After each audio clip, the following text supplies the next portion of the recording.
peu d'actu en bref. Et puis, on partira sur le React. En première actu,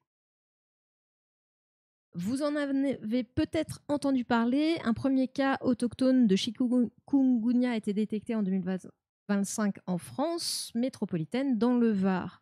Donc voilà, cas autochtone qui veut dire que sans lien avec là où on va retrouver le chikungunya habituellement. Vraiment, voilà, c'est quelqu'un qui n'a pas voyagé et qui n'a pas de lien avec la Réunion, entre autres. Donc voilà, donc c'est sous surveillance plus du coup. Et je vais pas trop. On va le faire, c'est vraiment en bref. Oula, je vous fais de la guitare en plus. Donc transmission humain-moustique. Alors ça fait bien longtemps que en fait le moustique tigre transmet le chikungunya. Et on a regardé il n'y a pas longtemps justement un très rapide vidéo d'un microbiologiste qui parlait est-ce que le réchauffement climatique peut augmenter le risque d'épidémie. En fait, là, en l'occurrence, il se trouve que le réchauffement climatique fait que les moustiques tigres, ils se trouvent pas mal, ils se plaisent bien, en particulier dans le sud de la France, mais pas que. Donc, comme ces moustiques-là peuvent contaminée avec le chikungunya. Je perds mes mots. Je sens que mon cerveau, il fait poup, poup, poup, c'est la chaleur. J'ai le cerveau qui est fondu. Et ben, vu qu'on a des moustiques tigres, le risque augmente. Et comme il y a aussi, bien sûr, tous les voyages qui augmentent aussi ce risque, mais là, c'est un cas autochtone, donc sans quelqu'un qui n'a pas voyagé. Donc voilà, l'ARS, donc l'Agence régionale de santé, rappelle qu'il est important de se protéger des piqûres, répulsives, vêtements couvrants, moustiquaires et de consulter un médecin en cas de symptômes. Forte fièvre, douleurs articulaires, fatigue, maux de tête, éruption cutanée et de supprimer les eaux stagnantes pour limiter la prolifération la prolifération des moustiques. Bien, efficace comme ça. Voilà. Donc voilà. Donc c'était le petit rappel. On reste vigilant. De toute façon, c'est le risque, malheureusement, avec, notamment avec le réchauffement climatique. Petit point, peut-être que vous le saviez déjà. On passe à une autre actu. J'ai dit c'est l'actu en bref. Hein. Ouais, j'ai vu, j'ai fait où ça pue, ça. J'ai fait où ça pue. Donc, j'ai pas cherché à comprendre, j'ai fait je supprime. J'étais à 2 doigts du ban et au vu du deuxième message, j'ai fait vas-y, je vais pas chercher à comprendre. Voilà, on va pas s'embêter. C'est ban, même pas de Théo, rien du tout, on ban. Au pire, voilà. S'il a des commentaires à faire, il peut faire une demande, hein. Je sais plus comment on appelle ça déjà. J'en ai eu un il y a pas longtemps, d'annulation de bannissement, voilà, pour être précis. Par rapport aux réglisse, peut-être que vous le saviez que trop consommer de réglisse, ce n'est pas très bon pour la santé. Ouais. Ce n'est pas très bon pour la santé. C'est quelque chose. Alors moi, je sais que j'en avais entendu parler il y a longtemps que trop manger de réglisse ou de produits voilà à base de réglisse, c'était pas forcément bon. Mais moi, voilà, c'est quelque chose que j'avais entendu. Apparemment, il y a besoin de faire un petit rappel, donc on va le faire. Hein. Tension artérielle, hypokaliémie. L'hypokaliémie, c'est une baisse anormale du taux de potassium dans le sang. L'abus de réglisse peut être nocif pour la santé, rappelle l'ANSES. Oui, après, quand t'aimes pas ça, c'est sûr que c'est plus facile. Donc voilà, la consommation régulière peut provoquer une élévation de la tension artérielle et une hypokaliémie, et en fait, ce qui accroît le risque de troubles cardiovasculaires. Donc, encore une fois, je vous partagerai tous les articles dans le Discord. Donc, n'hésitez pas à rejoindre le Discord si vous voulez voir toute l'actualité. Comme ça, même si vous ratez un stream et que vous voulez avoir un peu d'actu, vous avez le Discord. Et puis, si vous voulez faire des propositions, il y a un salon pour faire vos propositions d'articles. de sujets et de vidéos. Donc voilà, n'hésitez pas à rejoindre le Discord. J'ai l'impression que je suis toute speed en fait. C'est trop bizarre. J'ai chaud et je suis speed. Tout, tout, tout, tout, tout. Alors ça, c'est rigolo parce que parmi les consommateurs de réglisse, environ 60% des adultes et près de 40% des enfants dépassent la valeur toxicologique recommandée. C'est pour ça qu'il faut un nouvel avertissement.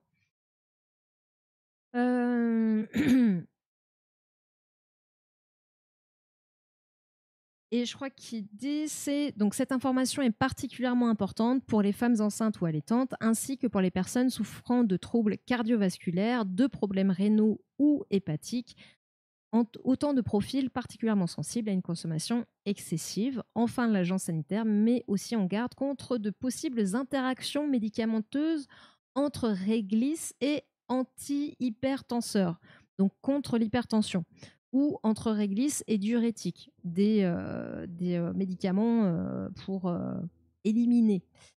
Et il disait, j'avais vu aussi que, ah oui, on retrouve sur les emballages aussi sous le nom de E958. Voilà, si jamais. Parce que c'est pas forcément que le bâton de réglisse. Ça peut se présenter aussi sous ce nom-là. Donc voilà pour la deuxième info en bref. Attention à pas manger trop de réglisse.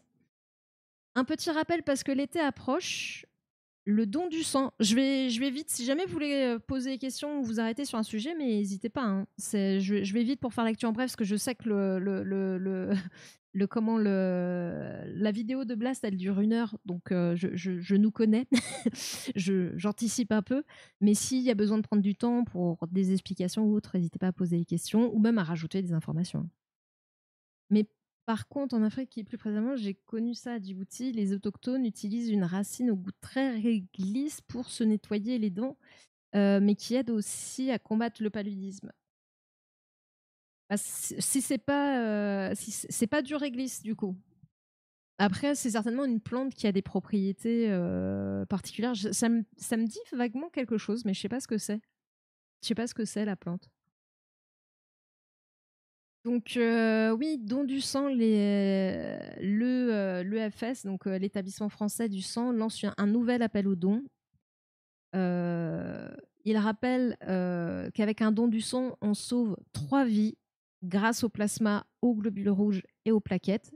C'est tout ça que vous avez dans votre sang. Donc voilà, un petit don et vous pouvez sauver 3 vies, donc c'est quand même pas un rien. Hein, ça ne coûte pas grand-chose et ça sauve des vies et voilà. Et toutes les vies sont égales. Hein, genre, un petit rappel par rapport à l'actualité, on ne fait pas d'échelle entre il y a des vies plus importantes que d'autres. Bref. Et en fait, c'est comme à chaque fois en début d'été, la situation n'est pas vraiment confortable. Alors, c'était la journée le 14 juin, donc hier, c'était la journée mondiale du donneur du sang. On peut dire que les réserves sont basses, au moins 84 000 poches de globules rouges en réserve, alors qu'il faut atteindre 110 000 poches d'ici au 14 juillet. Il nous reste un beau chemin à parcourir avant d'entrer dans l'été. Et il dit, c'est maintenant qu'il faut se mobiliser parce qu'en été, le nombre de donneurs baisse alors que les besoins des patients sont constants. On a besoin de faire monter le niveau des réserves avant que les gens partent en vacances. Donc voilà, si vous pouvez donner votre sang et si vous avez bien sûr envie de donner votre sang, eh ben, n'hésitez pas à y penser avant de partir en vacances ou voilà, en ce tout début de presque été. Dans les autres annonces, dans l'actu en bref, il y a la ministre de la Santé, Catherine Vautrin. Je vous laisserai aller chercher un petit peu qui est cette personne. Alors en fait, ministre de la Santé, elle est ministre de plus que ça, parce qu'elle est à la tête du méga ministère qui regroupe santé, famille, je crois éducation aussi. Enfin, il y a plusieurs choses dans ce méga ministère. Et si on prend que la branche santé, le ministre de la Santé, vraiment de cette branche-là en particulier, c'est Yannick Neuder. Donc voilà, elle est vraiment à la tête du méga ministère. Et ne veut plus que les enfants de moins de 3 ans soient exposés aux écrans. Donc en fait, elle veut qu'il y ait une loi, une interdiction d'exposer les enfants aux écrans, et ce, même dans le cadre, même à la maison. Alors c'est déjà quelque chose qui est noté dans les carnets de santé. Le carnet de santé interdit les écrans à 23 ans. Bien sûr, c'est pas encore dans la loi. Et après, bien sûr, comment tu appliques ça? Comment tu fais appliquer le fait que c'est interdit? Tu vas aller dans toutes les maisons, vérifier que c'est bien sûr évidemment impossible. Donc, elle compare ça un petit peu avec elle fait un parallèle, je crois, avec l'interdiction de la fessée, où bien sûr tu peux pas être derrière tous les parents, mais l'idée c'est que ça rentre dans l'idée commune que c'est pas bien, quoi. Je sais pas, enfin, j'ai envie de dire, entre guillemets, je sais pas trop quoi en penser, du fait que ça passe en interdiction, parce que d'avoir une prévention forte sur l'exposition des enfants aux écrans, ça me paraît indispensable. Euh, Parce qu'on sait que y a comment les écrans, c'est de la 2D, hein, c'est plein, et les enfants ont besoin d'expérimenter les choses en 3D. Vous posez un problème à un enfant sur un écran, il a beaucoup plus de mal à le résoudre que si vous le posez en 3D. Donc, il y a ce besoin-là de 3 dimensions. Et puis, en plus de ça, il y a ce besoin d'interaction sociale. Nous sommes des êtres sociaux, hein. Donc, du coup, c'est vrai que, et en plus, sur des cerveaux vraiment en pleine maturation, hein, comme je dis souvent, le T-DOM, il n'est pas fini, hein, parce que gros cerveau, mais gros cerveau ne peut pas passer par la sortie au moment de la naissance. Donc, on est obligé de le sortir plus tôt. Donc, il n'a pas fini d'être cuit, quoi. Donc du coup, il lui faut du temps pour que son cerveau mature. Et donc, bah, c'est important que le tout début de la vie soit, voilà, ils reçoivent, on va dire, entre guillemets, de la bonne nourriture, si je puis dire, quoi. Maintenant, bien sûr que comme l'interdiction des fessées, ça sera difficile à appliquer dans les faits. Mais est-ce que ça fera changer? Est-ce que parfois la loi permet aussi de bouger un petit peu les lignes au niveau social, au niveau global? Donc je sais pas trop.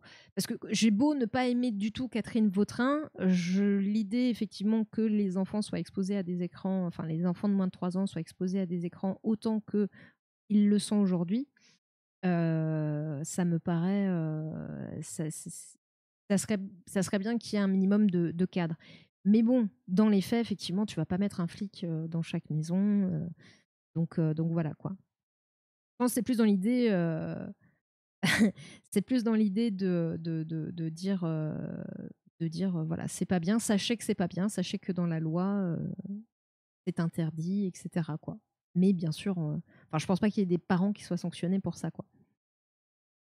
À 20 ans, le cerveau est presque fini. Ça dépend. Des fois, tu te demandes. Et salut, Jeff. Euh, c'est un problème parental pour étatique. Pas étatique, je suppose que tu voulais dire. Oui, c'est ça.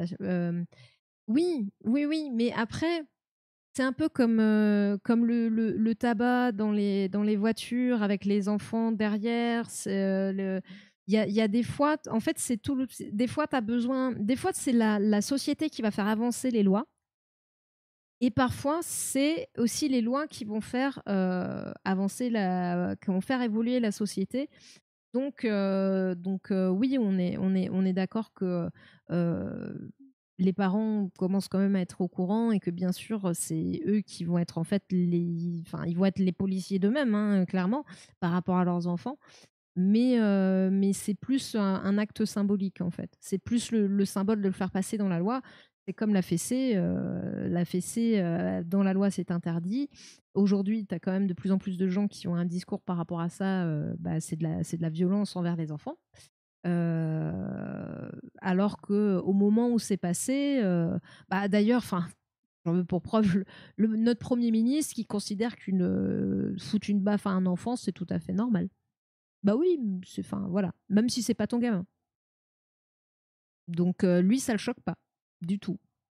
Mais voilà, alors que pourtant, dans la loi, c'est interdit. Enfin, c'est pas une fessée pour le coup, c'était une baffe, mais ça reste une violence, quoi. Sur l'aspect contact humain, ouais. Euh, C'est une loi incitative plus qu'autre chose. Oui, c'est ça, c'est ça, c'est ça. Quand il fouille une poche, oui, oui, oui. Mais je suis sûre, enfin après, même si ça évolue, il y a une partie des gens qui trouveront que son geste est normal. D'ailleurs, à l'époque, il avait été plutôt applaudi, et d'autres qui trouveront que c'est complètement anormal. C'est... Moi, je sais que j'ai grandi avec les fessées et les baffes. Aujourd'hui, bon après, moi, chez moi, c'était quand même, on était à la limite quand même enfin à la limite. Le climat était un peu violent, donc voilà. Mais aujourd'hui, ce serait inconcevable. Enfin, ce serait pénalement répréhensible déjà, hein.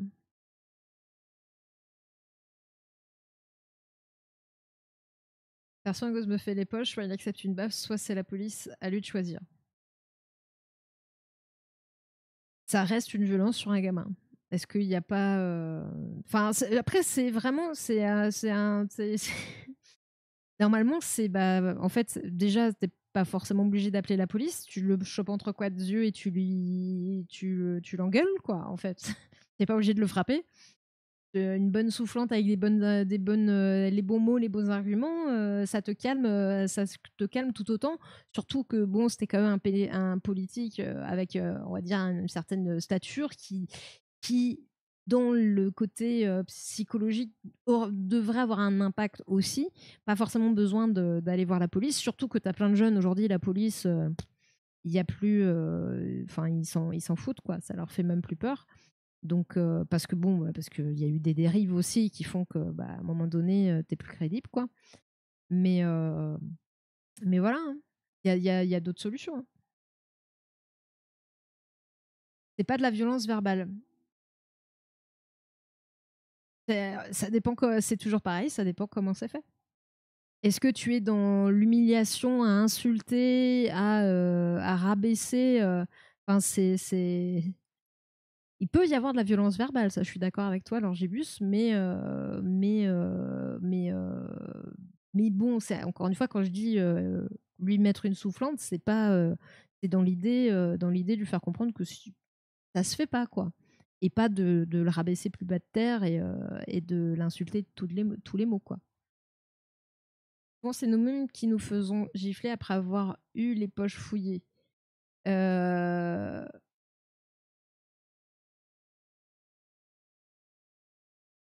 Enfin, si c'est genre tu te fais voler, c'est plus tu vas te faire agresser pour qu'on te vole. Je sais pas si c'est de ça dont tu parles, Colibri. Mais bon, voilà, c'est une idée, c'est pas dans la loi, c'est un projet, enfin, c'est ce qu'elle voudrait. Donc, voilà, bon, elle en parle dans le JDD, hein, bien sûr. Voilà, notre gouvernement aime beaucoup les médias de Bolloré. Donc, on verra si ça passe ou pas, et dans quel contexte, quoi. Hmm. La solution, c'est de laisser le môme dans une cabine avec l'intégrale des chansons de Mireille Mathieu. Bah voilà, tout simplement. Mais est-ce que c'est pas un peu violent quand même, Karim? Euh, Ah, je voulais vous montrer une petite vidéo parce qu'on a parlé de l'alimentation pour les plus de 50 ans et des protéines, et que l'excès de protéines n'était pas.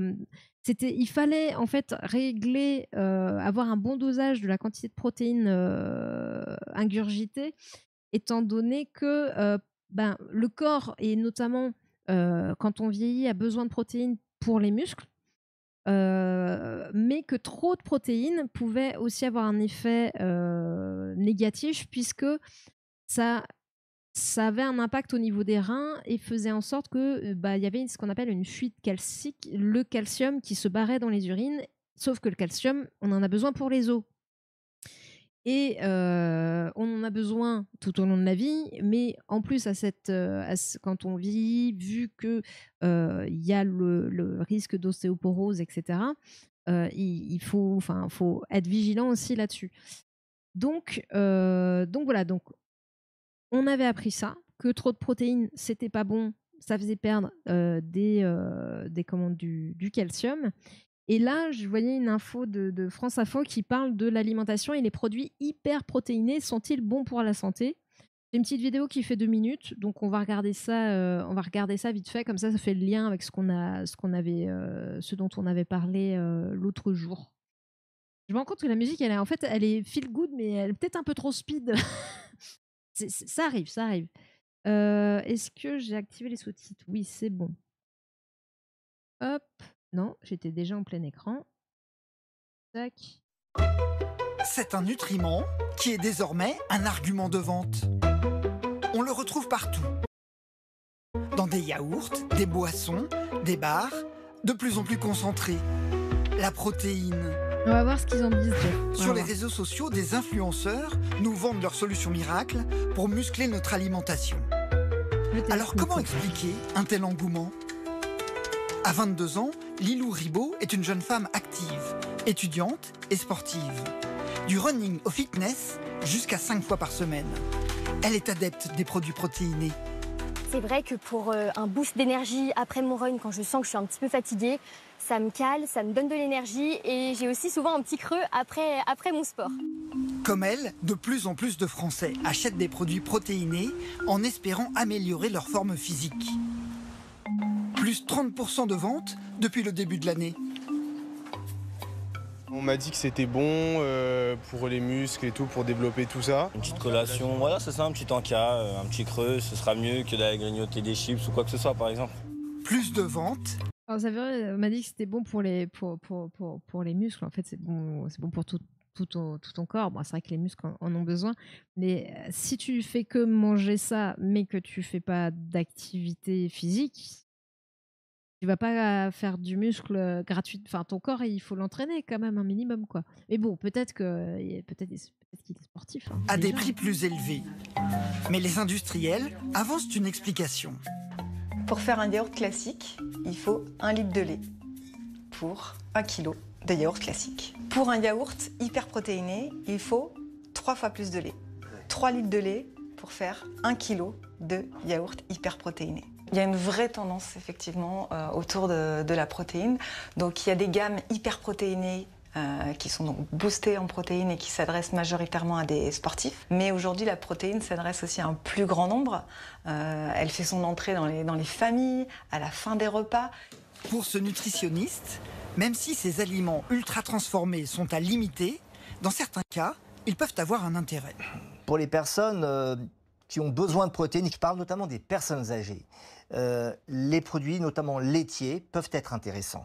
Pour les sportifs qui ont besoin de faire le plein de protéines à certains moments et qui ont du mal, pourquoi pas utiliser certains de ces produits? Les produits protéinés sont en plein boom. Mais attention aux excès. En consommer trop peut affaiblir votre fonction rénale. Donc voilà, là il précise que ça peut affaiblir votre fonction rénale. Donc on avait vu qu'il y avait effectivement un impact sur les reins quand on avait trop de protéines.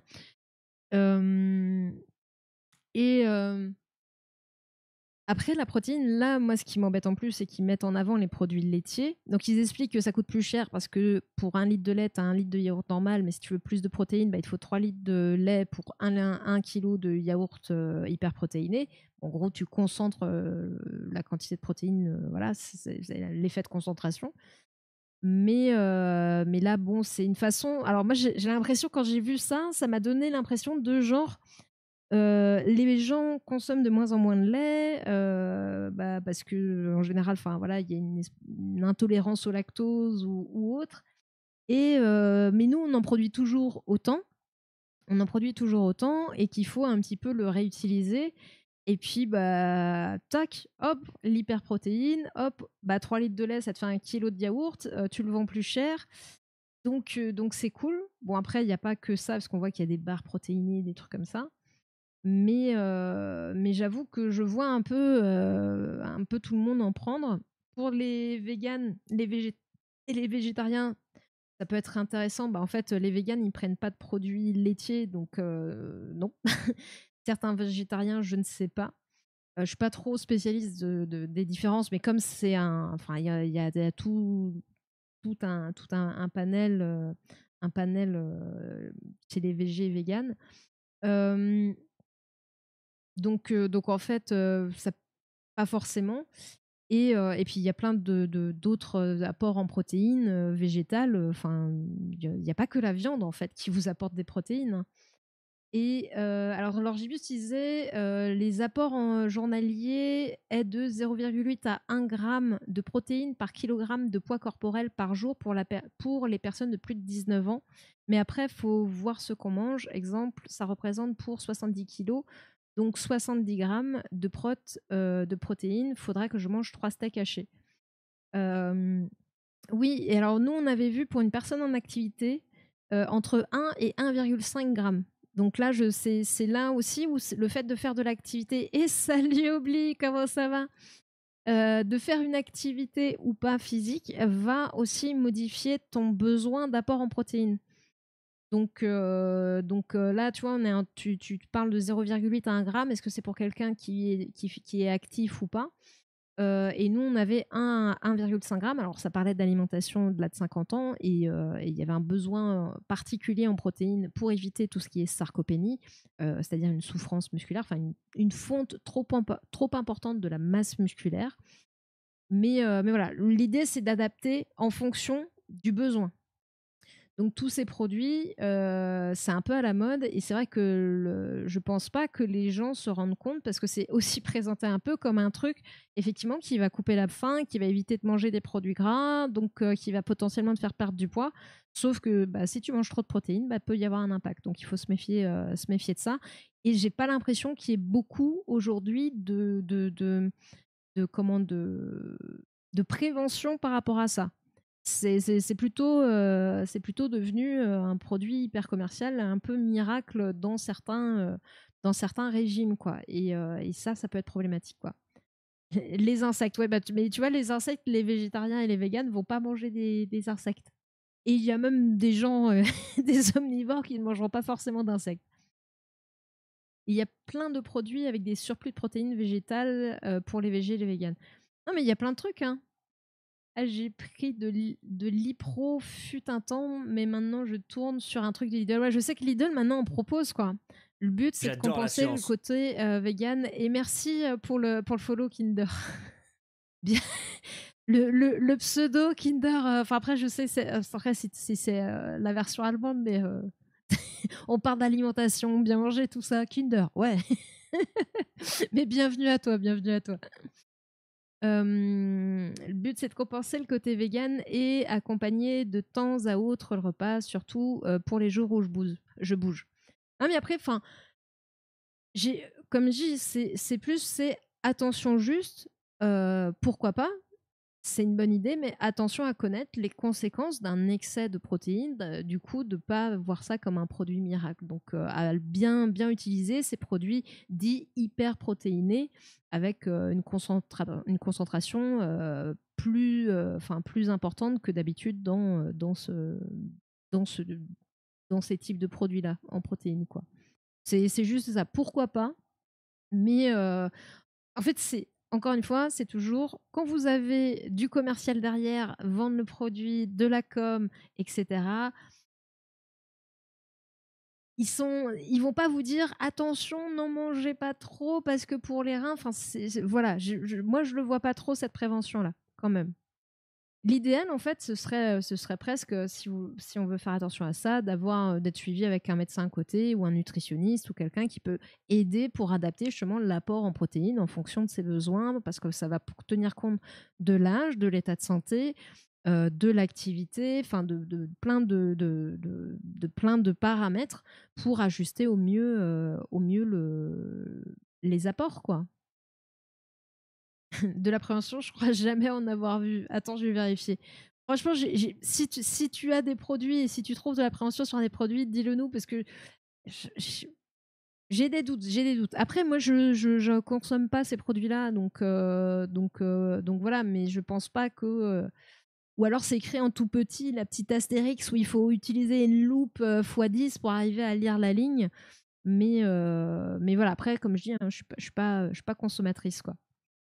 Donc ça, c'était Donc ouais, c'était pour faire un petit rappel sur les produits protéinés, puis d'avoir aussi un autre plus ou moins un autre son de cloche. Puis là, ça ciblait aussi ces produits-là, parce que c'est vrai qu'on n'en avait pas parlé quand on avait parlé de l'alimentation sur l'alimentation pour les plus de 50 ans, qui nécessite un apport supplémentaire en protéines. Bah là, ça parle de ces produits-là, donc ça existe. Donc sachez que ça peut être une solution, mais attention à pas être dans l'excès. Voilà. En plus, ça coûte très cher. Enfin, ça coûte cher, je pense, pour ce que c'est. Parce que je sais plus, j'avais vu je sais plus, même les produits chez Lidl, je sais plus à combien ils sont, mais bon, c'est plus cher qu'un yaourt normal, ça c'est sûr. Ah oui, là j'avais vu un autre article. En fait, c'était plus ces protéines à l'heure où l'on mange moins de viande. Et c'était quoi d'arriver plutôt à 20% de protéines animales contre 80% de protéines végétales. Il y avait un truc.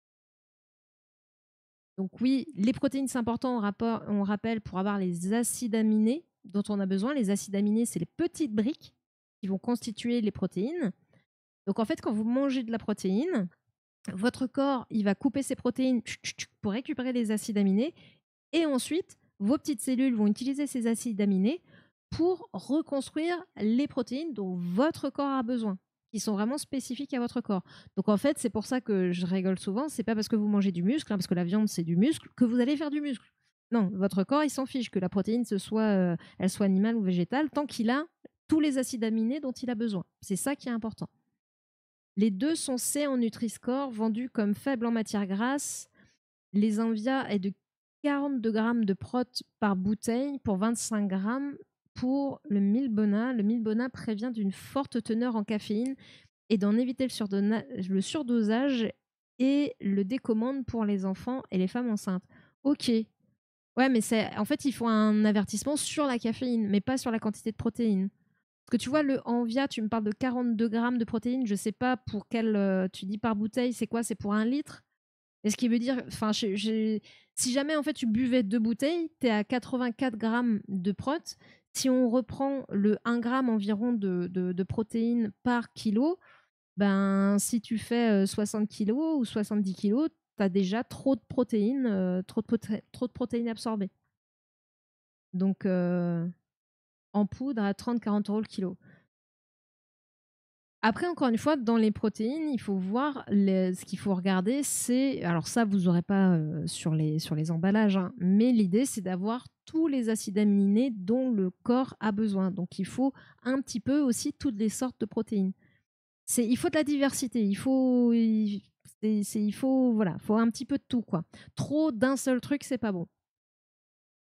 420 grammes la bouteille, soit 1 gramme de prot pour 100 ml. Mais t'as vite fait du coup de boire 2 bouteilles. C'est possible de boire 2 bouteilles dans la journée éventuellement. Si jamais, quoi. Si t'es un gros consommateur. Ou si tu rajoutes avec un produit un peu équivalent qui est aussi concentré, tu peux être vite dans l'excès de protéines. Donc en fait, non, il n'y a pas d'avertissement. Il n'y a pas d'avertissement parce que l'autre, c'est plutôt pour la caféine, quoi. Et du coup, sur ce truc-là... Ah oui, c'est ça qui m'avait fait rigoler, c'est pourquoi avoir de longue date privilégié la viande, et c'était marqué sans doute parce que la France rurale de jadis avait l'esprit du chasseur, selon Thierry Marx, pour qui le vrai problème n'a jamais été la consommation de protéines animales, mais leur surconsommation. Après la guerre, manger de la viande 2 fois par jour était un signe de réussite de la société. Alors autant... c'est vrai qu'après la guerre, c'était un signe qu'on n'était plus en privation. Autant cette partie-là, je suis un petit peu moins d'accord, quand même. Un petit peu moins.